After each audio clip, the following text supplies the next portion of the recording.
here from CrossFit Bayswater, here to talk about the kettlebell swing.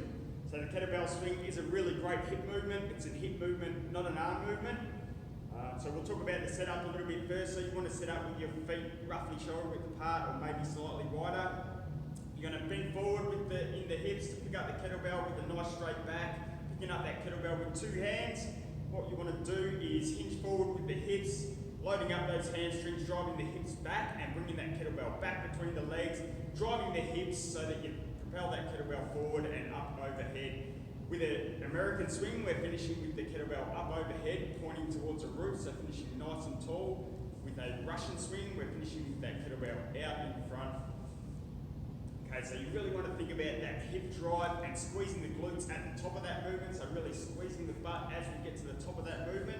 Common movement flaws we said with this is a bit too much of a pull with the arms, so pulling that kettlebell up rather than swinging it out.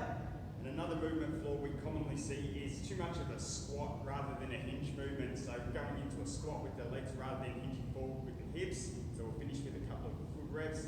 So really thinking about that hip drive, guys, driving through the hips, squeezing the glutes at the top of that movement and finishing nice and tall with the kettlebell up overhead. So that's the kettlebell swing, guys. We'll see you next Tuesday for some more technique work.